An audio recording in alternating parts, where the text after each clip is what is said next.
Hello traders, வணக்கம். இன்னைக்கு நம்ம ரெண்டு இண்டிகேட்டர்ஸ் பற்றி பார்க்க போகிறோம். ஒன்று வந்து வால்யூம் ப்ரொஃபைல், இன்னொன்று வந்து ஃபிபனாச்சி. இந்த ரெண்டு இண்டிகேட்டர்ஸ் எப்படி நம்ம யூஸ் பண்ணலாம், நம்மளுடைய ட்ரேடிங்கில் எப்படி யூஸ் பண்ணலாம் அப்படின்றத பற்றி பார்க்க போகிறோம். வால்யூம் ப்ரொஃபைல், நம்ம வால்யூம் ட்ரேடிங் வால்யூம் இருக்கு இல்லைங்களா, அதனுடைய அட்வான்ஸ் வெர்ஷன் தான் வால்யூம் ப்ரொஃபைல். ஸோ இந்த வால்யூம் ப்ரொஃபைலை எப்படி யூஸ் பண்ணலாம் அப்படின்றத பற்றி தான் இந்த வீடியோவில் பார்க்க போகிறோம். வால்யூம் ப்ரொஃபைல் வந்து ரொம்ப ஒரு சிம்பிளான ஒரு இண்டிகேட்டர் தான். வாங்க அதை எப்படி யூஸ் பண்ணலாம் அப்படின்னு பார்ப்போம். ஸோ இங்கே நம்ம லெஃப்ட் சைடில் இருக்கிற ஹிஸ்டோகிராம்ஸ் பாருங்கள். இதுதான் வந்து வால்யூம் ப்ரொஃபைல் அப்படின்னு சொல்லுவாங்க. நீங்கள் வால்யூம் ப்ரொஃபைலில் செட்டிங்கில் போயிட்டு 4 hours அல்லது டே அல்லது வீக்லிக்கு உங்களுடைய அதை நீங்கள் செட்டிங்கில் மாற்றிக்க முடியும். ஸோ இதுதான் வந்து வால்யூம் ப்ரொஃபைல். ஸோ இதில் எந்த இடத்துல வால்யூம் அதிகமாக இருக்குது அப்படின்றத பாருங்கள். ஸோ இந்த இடம் வந்து ஒரு ரெசிஸ்டன்ட், நம்ம ஒரு ஹரிசான்டல் லைனை போல் செயல்படும். ஹரிசான்டல் லைனை கிராஸ் பண்ணி மேலே போகும்போது அந்த இடம் வந்து சப்போர்ட் ஆகும். அதை பிரீச் பண்ணி கீழே வரும்போது ஒரு ரெசிஸ்டன்ஸாக செயல்படும். இது சிம்பிளான ஒரு ட்ரேடிங் கான்செப்ட் தான். ஸோ அப்படி தான் ஒர்க் ஆகும். ஸோ வால்யூம் ப்ரொஃபைல் வந்து நீங்கள் எதுக்கு யூஸ் பண்ணலான்னா, எந்த இடத்துல ட்ரேடிங் ரிவர்ஸ் ஆகும் அப்படின்றத ஃபைண்ட் பண்ணுறதுக்கு வால்யூம் ப்ரொஃபைல் யூஸ் ஆகும். அந்த ப்ரொஃபைலை யூஸ் பண்ணி எந்த இடத்துல ட்ரெண்ட் ரிவர்ஸ் நடக்குது அப்படின்றத நம்ம ஃபைண்ட் பண்ணுறதுக்கு ஓரளவு யூஸ் பண்ணோம். நீங்கள் வெறும் வால்யூம் ப்ரொஃபைல் மட்டும் யூஸ் பண்ணக்கூடாது. நீங்கள் அது கூட ஃபிபனாச்சி அல்லது ஆர்எஸ்ஐ இது போன்ற வேற இண்டிகேட்டர்ஸையும் அடிஷ்னலாக பயன்படுத்த ரொம்ப நல்லாயிருக்கும். வால்யூம் ப்ரொஃபைலை மட்டும் தனியாக யூஸ் பண்ணாமல் நம்மளுடைய சார்ட் பேட்டர்ன்ஸை ரெக்கக்னைசன் பண்ணிவிட்டு அது கூட இது ஒரு கான்ஃப்ளூயன்ஸாக யூஸ் பண்ணலாம். ஸோ எப்போவுமே நம்ம ட்ரேட் எடுக்கும்போது 2-3 விஷயங்களை பார்க்குறது ரொம்ப நல்லதாக இருக்கும். ஸோ வால்யூம் ப்ரொஃபைல் வந்து ஒரு அடிஷ்னல் கான்ஃப்ளூயன்ஸாக யூஸ் பண்ணிக்கலாம். ஒரு ரெஃபரன்ஸ்க்காக யூஸ் பண்ணிக்கிறது ரொம்ப சிறப்பாக இருக்கும். வெறும் வால்யூம் ப்ரொஃபைல் மட்டும் யூஸ் பண்ணுறது அந்தளவுக்கு ஒர்த்தாக இருக்காது. இதுவும் இந்த இண்டிகேட்டர்ஸும் வந்து ஹையர் டைம் ஃப்ரேமில் கொஞ்சம் கிளியரான வியூஸ் கிடைக்கும். நீங்கள் லோயர் டைம் போகும்போது அது வந்து கொஞ்சம் வேரியேஷனில் தான் இருக்கும். ஸோ ஓகே, நமக்கு எல்லாருக்குமே தெரியும் வால்யூம் இப்போ ஒரு ஹரிசான்டல் லைன் போல் செயல்படும். இங்கே பாருங்கள். ஸோ இந்த வால்யூம்னுடைய ஹை எங்கே இருக்குன்னு பார்க்குறோம். ஸோ அந்த இடத்துக்கு நேராக ஒரு ஹரிசான்டல் லைன் வரைஞ்சால் அதை எப்படி ரியாக்ட் பண்ணும். ஸோ இந்த ஹரிசான்டல் லைனை கிராஸ் பண்ணி மேலே போனால் இந்த இடம் வந்து சப்போர்ட்டாக மாறிடும். ஒருவேளை அந்த ஹரிசான்டல் லைனை பிரேக் பண்ணி கீழே வந்தால் இந்த இடம் வந்து ஒரு ரெசிஸ்டன்ஸாக மாறிடும். இந்த கான்செப்ட் தாங்க வால்யூம் ப்ரொஃபைல்னது. ஒரு சிம்பிளான கான்செப்ட் தான். இதில் வால்யூம் ப்ரொஃபைல் இருக்கிறது அவ்வளோதான், சிம்பிளான கான்செப்ட். ஒரு ஹரிசான்டல் லைனை போல் செயல்படும். எந்த இடம்னு பார்த்தீங்கன்னா அந்த வால்யூம் ப்ரொஃபைலினுடைய ஹை வால்யூம் இருக்கிற இடம் வந்து ஒரு ஹரிசான்டல் லைனை போல செயல்பட்டு சப்போர்ட் அண்ட் ரெசிஸ்டாமல் செயல்படும். இதுதான் சிம்பிளான ஒரு கான்செப்ட் தான் வால்யூம் ப்ரொஃபைல். நீங்கள் இதை வந்து ஹையர் டைமில் யூஸ் பண்ணிங்கன்னா உங்களுக்கு வந்து ரொம்ப யூஸ்ஃபுல்லாக இருக்கும். ஸோ இப்போ நம்ம சார்ட்டில் பார்க்கலாம் வாங்க. இந்த இடம் பாருங்கள். இந்த வால்யூம் ப்ரொஃபைலினுடைய ஹை வால்யூம் எங்கே இருக்குது, இந்த இடம் இருக்குது. ஸோ இந்த இடத்த நீங்கள் இப்படி ட்ரா பண்ணிட்டீங்கன்னா இப்போ இந்த ஹை வால்யூமை தாண்டி மேலே போயிடுச்சுன்னா திரும்ப ரிட்டர்ன் வரும்போது இந்த இடம் வந்து ஒரு ரெசிஸ்டன்ஸாக செயல்படும். ஸோ ஒரு சப்போர்ட்டாக செயல்படும். ஸோ இந்த இடம் வந்து நம்ம ஆல்ரெடி எப்படி ட்ரா பண்ணுறதுன்னு பார்த்தோம். இந்த வால்யூம் ப்ரொஃபைலில் எங்கே ஹை வால்யூம் இருக்கோ அந்த இடத்துக்கு நேராக ஒரு ஹரிசான்டல் லைன்ஸை ட்ரா பண்ணோம்னா எப்படி இருக்கும்னு பார்த்தீங்கன்னா அந்த இடம் வந்து ஒரு சப்போர்ட்டாக மாறிடும். ஸோ இந்த இடம் வந்து சப்போர்ட்டாக இருக்கும். ஸோ ப்ரைஸ் வந்து ரிட்ரேஸ்மெண்ட் வரும்போது இந்த இடத்துல நம்ம அந்த பழைய ட்ரெண்ட், அதாவது இந்த இடம் வந்து பார்த்தீங்கன்னா புல்லிஷ் ட்ரெண்டாக இருக்குது. ஸோ புல்லிஷ் ட்ரெண்டாக நம்ம ட்ரேட்ஸ் இருக்கும்போது நமக்கு ரொம்ப கொஞ்சம் ப்ராஃபிட்டபுளான ட்ரேட்ஸ் கிடைக்கிறதுக்கான வாய்ப்புகள் இருக்குது. ஸோ அதே மாதிரி தான் இந்த சார்ட்டில் பாருங்கள். ஆல்ரெடி நம்ம பார்த்தோம். ஸோ இந்த இடத்துல சர்ச் பண்ணும்போது எந்த இடத்துல வால்யூம் அதிகமாக இருக்குன்னு பார்க்குறோம். அந்த இடத்துல ஒரு ஹரிசான்டல் லைன் யூஸ் பண்ணோம்னா அந்த இடம் வந்து என்ன செயல்படும். அந்த இடத்துக்கு மேலே ட்ரேட் ஆகிருந்துச்சுன்னா அந்த இடம் வந்து சப்போர்ட்டாக செயல்படும். ஒருவேளை ஒரு ட்ரேட் வந்து இப்படி கீழே இந்த ஹரிசான்டல் லைனுக்கு கீழே ட்ரேட் ஆகிட்டு இருந்தால் திரும்ப இங்கே வரும்போது இந்த இடம் வந்து நம்ம செயல்படும் பார்த்தீங்கன்னா ஒரு ரெசிஸ்டன்ஸாக செயல்படும். சிம்பிளான கான்செப்ட் தான், அவ்வளோதான். வால்யூம் ப்ரொஃபைல்ன்றது ரொம்ப சிம்பிளான கான்செப்ட். நீங்கள் இதை வந்து யூஸ் பண்ணி ஹையர் டைமில் யூஸ் பண்ணிங்கன்னா உங்களுக்கு வந்து கன்வீனியண்ட்டாக இருக்கும். ஸோ இங்கே அடுத்து பாருங்கள். இதில் 3 இது சார்ட்ஸில் 3 தான் இருக்குது. இந்த இடம் வந்து ஹை ப்ரொஃபைல்னு சொல்கிறாங்க. வேல்யூ ஏரியான்றது எந்த இடத்துல ரொம்ப அதிகமான வால்யூம் இருக்கும் அந்த இடம் தான் வேல்யூ ஏரியா. இங்கே வந்து profile high, profile low, value ஏரியான்றது இந்த point of control. Point of கண்ட்ரோல்னு சொல்லுவாங்க. பாயிண்ட் ஆஃப் கண்ட்ரோல்ன்றது எந்த இடத்துல அந்த ஹிஸ்டோகிராமில் எந்த இடத்துல வால்யூம் ரொம்ப அதிகமாக இருக்கோ அதை வந்து பாயிண்ட் ஆஃப் கண்ட்ரோல் சொல்லுவாங்க. அந்த பாயிண்ட் ஆஃப் கண்ட்ரோல் வந்து ஒரு ஹரிசோண்டல் லைன் போல செயல்படுத்து. இப்போ அந்த ஹரிசோண்டல் லைனுக்கு மேலே ட்ரேட் ஆகிட்டு இருக்கும்போது அந்த இடம் வந்து அது சப்போர்ட்டாக செயல்படும். அந்த ஹரிசோண்டல் லைனுக்கு கீழே செயல்படும் போது அது வந்து ரெசிஸ்டன்ஸாக செயல்படும். சிம்பிளான கான்செப்ட் அவ்வளோதாங்க. இதை நீங்கள் வந்து வெறும் தனியான ஒரு இண்டிகேட்டர்ஸை யூஸ் பண்ணாமல் வேறு டூல்ஸ்குள்ளே அடிஷ்னலான ஒரு கன்ஃபர்மேஷனுக்காக இந்த டூலை நீங்கள் பயன்படுத்தலாம். ஸோ அடுத்து நம்ம வந்து ஒரு முக்கியமான ஒரு இண்டிகேட்டர்ஸ் பற்றி பார்க்க போகிறோம். அதுதான் வந்து ஃபிபொனாச்சி. ஃபிபொனாச்சி அப்படின்றது ஃபிபொனாச்சியை நம்ம எப்படி யூஸ் பண்ணுறது அப்படின்றத பற்றி பார்க்க போகிறோம். ஃபிபொனாச்சின்றது ஒரு நம்பர் சீரீஸுங்க. இந்த நம்பர் சீரீஸ் வந்து 0.2, 0.3, 0.5, 0.6, 0.7, 1, -0.2, 0.36 அப்படின்றது ஒரு நம்பர் சீரியஸ். ஸோ இந்த இடம்லாம் வரும்போது எப்படி மார்க்கெட் ரியாக்ட் ஆகும் அப்படின்னு சொல்லக்கூடிய ஒரு இண்டிகேட்டர்ஸ். ஸோ இந்த இண்டிகேட்டர்ஸும் நம்ம எந்த இண்டிகேட்டர்ஸ் எல்லாமே வந்து லேகிங்காக தான் இருக்கும். ப்ரைஸ் ஆக்ஷனை கம்பேர் பண்ணும்போது அதர் இண்டிகேட்டர்ஸ் எல்லாமே ரொம்ப லேகிங்காக தான் இருக்கும். ஆனால் நீங்கள் இந்த இண்டிகேட்டர்ஸை ஒரு ரெஃபரன்ஸ்க்கு யூஸ் பண்ணிக்கலாம். ஆனால் நீங்கள் உங்களுடைய லேர்னிங்ஸ் எப்படி இருக்கணும்னா நீங்கள் சார்ட்ஸ் பார்த்தே ட்ரேட் பண்ணுற அளவுக்கு உங்களுடைய ஸ்கில்ஸை நீங்கள் டெவலப் பண்ணிக்கணும். இந்த ஃபிபொனாச்சி இந்த இண்டிகேட்டர்ஸ் எல்லாமே ஒரு லேகிங் தான். இருந்தாலும் ட்ரேடிங்கை பொறுத்தளவுக்கு எல்லா விஷயத்தையும் நம்ம தெளிவாக தெரிஞ்சு வச்சிருக்கிறது ரொம்ப நல்லது. ஸோ நம்ம இந்த இண்டிகேட்டர்ஸையும் எல்லாத்தையுமே நம்ம தரவோ கற்றுக்கிட்டு அதை வந்து ஒரு அடிஷ்னல் கன்ஃபர்மேஷனாக நம்ம யூஸ் பண்ணுறது ரொம்ப நல்லாயிருக்கும். ஸோ இந்த ஃபிபொனாச்சியும் வந்து 1 ஹவருக்கு மேலே இருக்கிற ஒரு டைம் ஃப்ரேமில் யூஸ் பண்ணிங்கன்னா அது ரொம்ப வேலிடாக இருக்கும். அதுக்கு குறைவான டைம் ஃப்ரேமில் யூஸ் பண்ணிங்கன்னா வந்து அது வந்து இன்வேலிடாக இருக்கும். சரி, வாங்க ஃபிபொனாச்சி எப்படி யூஸ் பண்ணுறதுன்னு பார்ப்போம். ஸோ நம்ம பார்த்தோம், ஒரு புல்லிஷ் ட்ரெண்டில் மார்க்கெட் வந்து ஒரு இம்பல்சிவ் மூவ் கொடுக்கும். இம்பல்சிவ் வேவ் முடிஞ்ச உடனே அந்த சிங் ஹையை ரீச் பண்ண உடனே திரும்ப ஒரு வந்து கரெக்டிவ் வேவ் கொடுக்கும். ஸோ கரெக்டிவ் வேவை நம்ம எது வரையும் வரும் அப்படின்னு பார்த்தீங்கன்னா நம்ம ஆல்ரெடி பழைய வீடியோஸ்லாம் சொல்லியிருப்போம். 0.5 to 0.7 இந்த இடம் தான் வந்து இம்பல்சிவ் கொடுக்கக்கூடிய இம்பல்சிவ் வேவனுடைய அந்த கரெக்டிவ் வேவனுடைய முடிவாக இருக்கும். அதுக்கப்புறம் அது வந்து பழையபடி அதனுடைய பழைய ட்ரெண்டில் ஒரு புல்லிஷ் வந்தால் புல்லிஷாவோ பெரிஷ் வந்தால் பெரிஷ் ட்ரெண்டாவோ அதனுடைய பழைய ட்ரெண்டில் அது திரும்ப போயிட்டே இருக்கும். ஸோ நம்ம ஃபிபொனாச்சியை ட்ரா பண்ணும்போது இப்போ நம்ம 1லேருந்து 0க்கு ட்ரா பண்ணணும். ஸோ எந்த இடம் ஹையோ எந்த இடம் லோவோ அது ரெண்டுத்தையும் மார்க் பண்ணிவிட்டு அந்த இடத்துலேருந்து நம்ம ஃபிபொனாச்சியை ட்ரா பண்ணோம்னா அந்த இடம் தான் வந்து ஸோ இந்த வீடியோவில் பாருங்கள், நம்ம இந்த இடத்துலேருந்து இந்த இடத்துக்கு ஃபிபொனாச்சி அது வந்து நீங்கள் ட்ரேடிங் வியூவில் ஃபிபொனாச்சி அப்படின்ற டூல் இருக்கும். அது இந்த இடத்துலேருந்து இந்த இடத்துக்கு கிளிக் பண்ணி ட்ராக் பண்ணிங்கன்னா அந்த பாயிண்ட்ஸ் வந்து அதுக்கேற்ற மாதிரி 0.2, 0.6, 0.5, 0.3, 0.2 அப்படின்ற மாதிரி காட்டும். ஸோ நீங்கள் இம்பல்சிவ் வேவ்லேருந்து கரெக்டிவ் வேவ்ஸ் வரும்போது 0.5லேருந்து 0.7 வரும்போது திரும்பவும் அது பழைய ட்ரெண்டுக்கு மார்க்கெட் வந்து ட்ரேட் ஆகிறதுக்கான வாய்ப்புகள் அதிகமாக இருக்குது.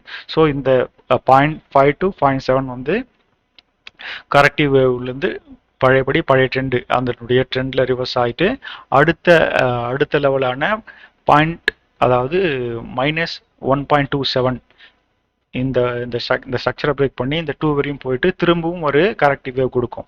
அந்த கரெக்டிவ் வேவ் எது வரை இருக்குன்னு பார்த்தீங்கன்னா 0.5 to 0.7 கொடுத்துட்டு திரும்பவும் மறுபடியும் வந்து ஒரு இம்பல்சிவ் வேவ் கொடுக்கும். அன்டில் அந்த ட்ரெண்டினுடைய முடிகிற வரையும் இது மாதிரி ட்ரேட் பண்ணிட்டு இருக்கோம். ஸோ இது கரெக்டிவ் வேவ்ல 0.5 to 0.7 ரீச் ஆகும்போது ஃபிபொனாச்சி லெவலில் அந்த இடத்துல திரும்பவும் ஒரு இம்பல்சிவ் வரதுக்கான வாய்ப்புகள் இருக்குது. ஸோ இப்போ நமக்கு ஓரளவுக்கு நம்ம இந்த ட்ரா பண்ணி இந்த 0.5 to 0.7 வர இடத்துல இந்த ட்ரேட்ஸ் எடுத்தோம்னா நமக்கு வந்து ஒரு நல்ல ரிஸ்க் டு ரிவார்ட்ஸ் கிடைக்கிறதுக்கான வாய்ப்புகள் இருக்குது. ஸோ இந்த சார்ட்ஸை நீங்கள் சார்ட் செலக்ட் பண்ணும்போது ஃபிபொனாச்சியை இந்த 0.6 to 0.7 வரும்போது இந்த மாதிரி இடத்துல நீங்கள் ஷார்ட்ஸ் எடுக்கிறது அவாய்ட் பண்ணுறது ரொம்ப சிறப்பாக இருக்கும்.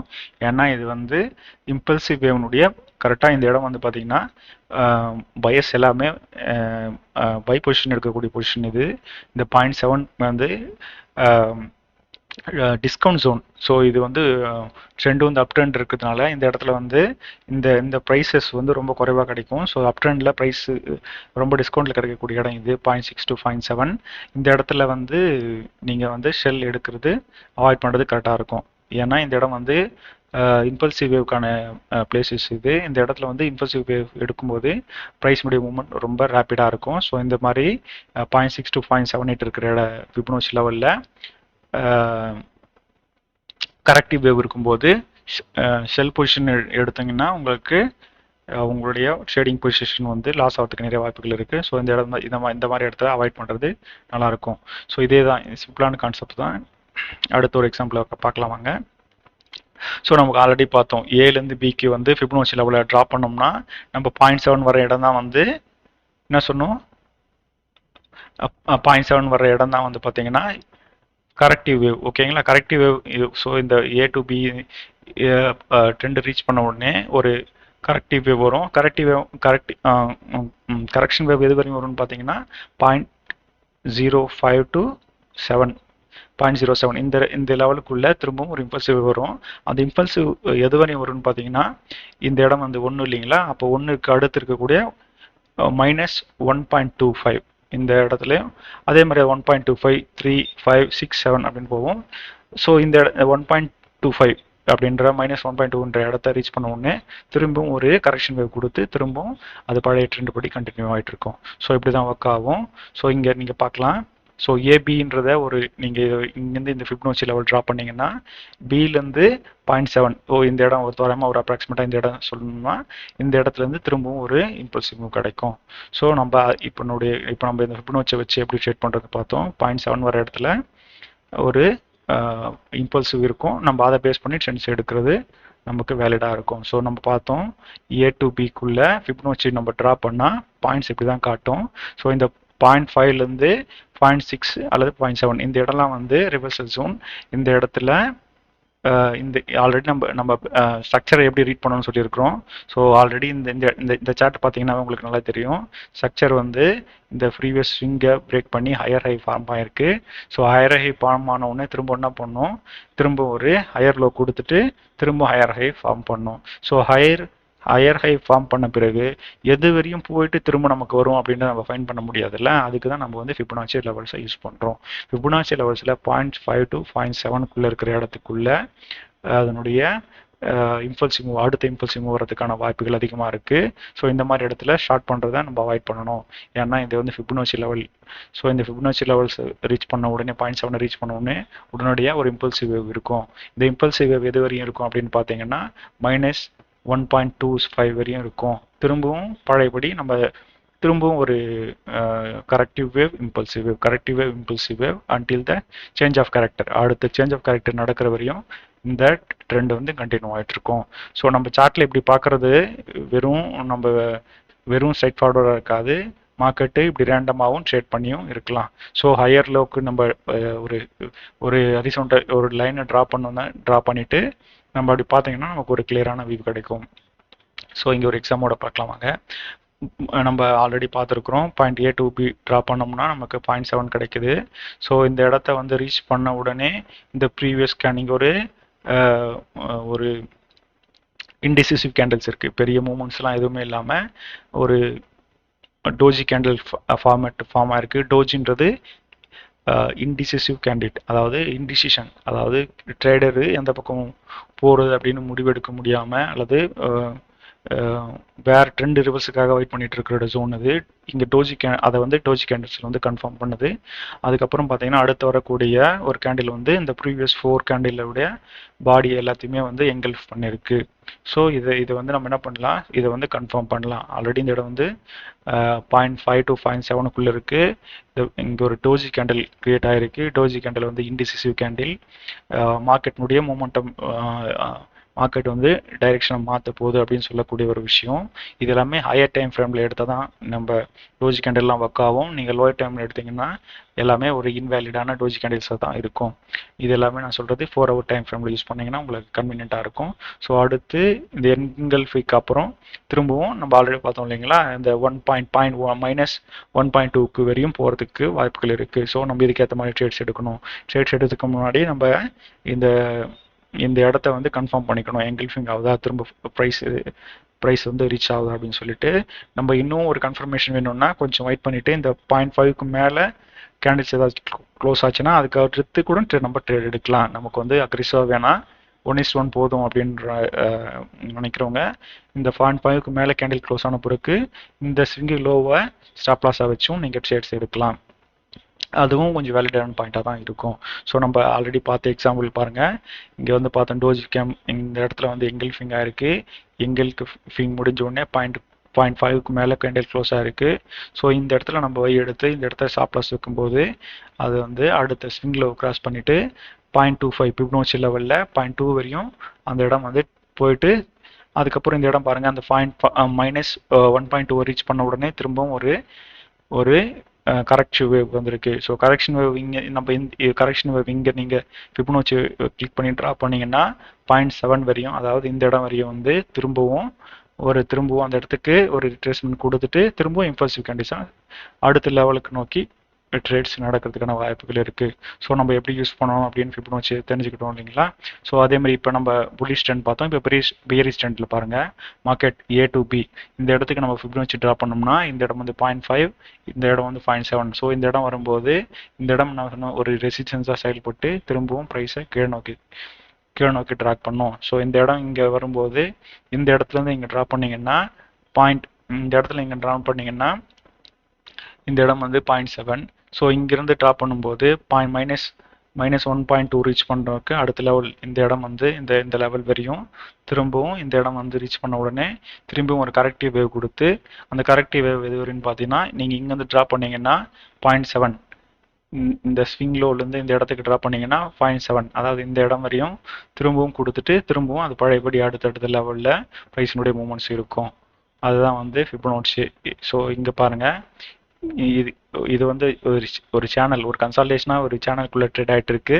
இருந்தாலுமே நம்ம ஆல்ரெடி பார்த்துருக்குறோம். இது மாதிரி இப்படி இருந்தாலுமே ஹையருக்கு லோவருக்கு ஒரு ஸ்ட்ரைட் லைன் வரைஞ்சிங்கன்னா நமக்கு ஒரு லைன் கிடைக்குது. ஸோ இங்கே நீங்கள் ஃபிபொனாச்சி ட்ரா பண்ணிங்கன்னா அடுத்து இது வந்து டவுன் ட்ரெண்டில் இருக்கிறதுனால ஒரு ஃபுல் பேக் கொடுக்கும். ஃபுல் பேக் எது வரைக்கும் கொடுக்குன்னா 0.5 to 0.7 இருக்கக்கூடிய இந்த இடத்த ரீச் பண்ணிவிட்டு திரும்பவும் ரைஸினுடைய மூவ்மெண்ட்ஸ் வந்து கீழ் நோக்கி இருக்கிறதுக்கான வாய்ப்புகள் அதிகமாக இருக்குது. ஸோ அதுக்கேற்ற மாதிரி அந்த 0.7 வர இடத்துல நம்மளுடைய ட்ரெண்ட்ஸை யூஸ் பண்ணி நம்ம ட்ரேட்ஸ் எடுக்கிறது கன்வீனியண்ட்டாக தான் இருக்கும். ஸோ பாருங்கள் இந்த இடத்த வந்து ஆல்ரெடி இந்த விட்ஜ் பேட்டர்னை இந்த டவுன் விட்ஜ் பேட்டர்னை பிரேக் பண்ணி இந்த இடத்துல கேண்டல் க்ளோஸ் ஆயிருக்கு. ஸோ க்ளோஸ் ஆன உடனே நம்ம அடுத்து இதனுடைய டார்கெட் எங்கே போகணும்னு நம்ம ஈஸியாக நம்ம கணிக்க முடியும்னு பார்த்தீங்கன்னா ஃபிபொனாச்சி லெவல் யூஸ் பண்ணி 0.6 அல்லது 0.7 ரீச் பண்ணுறதுக்கான வாய்ப்புகள் இருக்குன்னு நம்ம எதிர்பார்க்குறோம். ஸோ ஆல்ரெடி இந்த கன்ஃபர்மேஷனை இந்த விட்ஜ் பேட்டர்னை பிரேக் பண்ணி இந்த கேண்டில்ஸ் க்ளோஸ் ஆயிருக்கு. ஸோ இந்த இடத்த வெயிட் பண்ணிவிட்டு இந்த இடத்த ரீச் பண்ணோடனே இந்த இடத்த ரீச் பண்ணோடனே இது வரையும் போதா அல்லது இது வரையும் போதான்னு வெயிட் பண்ணி பார்த்துட்டு அதுக்கப்புறம் வரக்கூடிய ட்ரெண்டினுடைய கண்டினியூவேஷனுக்கு 2-3 கேண்டில் வெயிட் பண்ணிவிட்டு அதுக்கப்புறம் இந்த இடத்துக்குள்ள நீங்கள் வந்து ஒரு செல் ஆர்டர் போட்டுட்டு நீங்கள் இந்த இடத்துல திரும்பவும் செல் பண்ணி நம்ம அடுத்த இடத்த நோக்கி நம்ம ப்ராஃபிட்டை புக் பண்ணுறதுக்கு அதை பயன்படுத்தலாம். ஸோ அப்படிதான் யூஸ் ஆகும். நம்ம ஆல்ரெடி சொல்லியிருந்தீங்களா இந்த இடத்த பிரேக் பண்ணிடுச்சு. அடுத்து இது எது வரையும் போகும் தெரியும் நமக்கு 0.5 to 0.6. ஸோ இந்த 6 எடுத்தோன்னா இந்த ரியாக்ஷன் பாயிண்ட் இந்த இடத்துல வந்து பார்த்தீங்கன்னா ஒரு டோஜி கேண்டில்ஸ் ஃபார்ம் ஆயிருக்கு. டோஜி கேண்டில் வந்து இன்வேலிட் இன்டிசிசிவ் கேண்டில். ஸோ 10 ரிவர்சல் ஆகிறதுக்கான வாய்ப்புகள் இருக்குது அப்படின்னு சொல்லக்கூடிய ஒரு டோஜி ஃபார்ம் ஆயிருக்கு. அதுக்கப்புறம் ஒரு எங்கல்ஃபிங் இந்த 5 டோஜி கேண்டிலையும் எங்கல்ஃப் பண்ணி ஒரு ரெட் கேண்டில் ஃபார்ம் ஆயிருக்கு. ஸோ இங்கே ரெட் ஃபார்ம் ஆகிட்டு ரொம்ப அக்ரெசிவாக க்ளோஸ் ஆகிருக்கு. ஸோ நம்ம இது அக்ரெசிவான க்ளோஸ் எப்படி ஃபைண்ட் பண்ணலான்னு பார்த்தீங்கன்னா அந்த கேண்டலினுடைய க்ளோஸ் வந்து பார்த்தீங்கன்னா விக்கே இல்லாமல் க்ளோஸ் ஆச்சுன்னா அது வந்து ஒரு அக்ரெசிவான கேண்டில் அப்படின்னு சொல்லலாம். ஸோ அப்படி க்ளோஸ் ஆச்சுன்னா அதனுடைய மூமெண்டம் வந்து ரொம்ப ஹையாக இருக்குன்னு அர்த்தம். ஸோ விக்லாம் க்ளோஸ் ஆகிருக்கு பாருங்கள். இது வந்து ஒரு அக்ரெசிவான கேண்டில். அதை பேஸ் பண்ணி நம்ம அடுத்த பியிலேருந்து ஸோ ஃபிபொனாச்சி லெவலில் தெரியும் நமக்கு. இது வந்து 1 ட்ரா பண்ணோம்னா 1 கீழே -0.2 அந்த -0.2க்கு அடுத்து நம்ம டார்கெட்டை வச்சுக்கலாம். ஸோ இந்த இடத்துல ரீச் பண்ண உடனே இந்த இடத்துல வெயிட் பண்ணுறோம். ஒரு டோஜி ஃபார்ம் ஆகலாம் அல்லது திரும்பவும் ஒரு 2-3 டோஜி ஃபார்ம் ஆகிட்டு திரும்பவும் ஒரு எங்கல்ஃபிங் கேண்டில் இருக்கலாம். எங்கல்ஃபிங் கேண்டில் முடிஞ்ச உடனே அடுத்து இங்கிருந்து ஒரு 0.7 ரீச் பண்ணிவிட்டு திரும்பவும் அதனுடைய கரெக்ஷன் வேவாக மாறி திரும்பவும் கீழே போகிறதுக்கான வாய்ப்புகள் அதிகமாக இருக்குது. இவ்வளோதாங்க ஃபிபொனாச்சி. இப்போ நம்ம பார்த்ததுனுடைய சுருக்கமாக இப்போ நம்ம அப்ட்ரெண்டில் எப்படி பார்ப்போம். மார்க்கெட் வந்து A to B ரீச் பண்ண உடனே இந்த இடத்துல இருந்து A to Bக்கு நீங்கள் ஃபிபொனாச்சி ட்ரா பண்ணீங்கன்னா 1 to 0 0.7 வர இடத்துல வந்து அது வந்து இந்த கரெக்டிவ் வேவ்ல இந்த இடம் வந்து ஒரு சப்போர்ட் மாதிரி செயல்பட்டு ப்ரைஸ் வந்து அடுத்த லெவலுக்கு போகும். அடுத்த லெவல் ரீச் பண்ண உடனே திரும்பவும் வந்து திரும்பவும் இந்த ரிட்டர்ன் வந்து ஏற்கனவே இந்த சப்போர்ட் ஏரியா வந்து இப்போ வந்து சப்போர்ட்டாக மாறி ட்ரெண்ட் பண்ணோம். ஸோ நீங்கள் ஃபிபொனாச்சி லெவல்ஸையும் வந்து நம்ம மார்க்கெட் பேட்டர்ன்ஸ் நம்ம ஆல்ரெடி பேட்டர்ன்ஸ் ரெகக்னேஷன் பற்றி பார்த்துருப்போம். பிரேக்அப் ஸ்ட்ரக்சர் அது இல்லாமல் வேறு கான்ஃப்ளூயன்ஸ் கூட சேர்த்து ட்ரேட் பண்ணும்போது இது வந்து ரொம்ப ஒரு வேலிடான இண்டிகேட்டர்ஸாக இருக்கும். இந்த ஃபிபொனாச்சியும் வந்து நீங்கள் வெறும் இண்டிவிஜுவலாக யூஸ் பண்ணக்கூடாது. மற்ற ப்ரைஸ் ஆக்ஷன் கூடவோ அல்லது வேறு இந்த சார்ட் பேட்டர்ன் கூடவோ அல்லது ஒரு அடிஷ்னல் கான்ஃபிடன்ஸாக யூஸ் பண்ணலாம். ஸோ ஒரு சிம்பிளான கான்செப்ட் தான் ஃபிபொனாச்சின்றது. ஓகே, நன்றி. அடுத்த வீடியோவில் பார்க்கலாம்.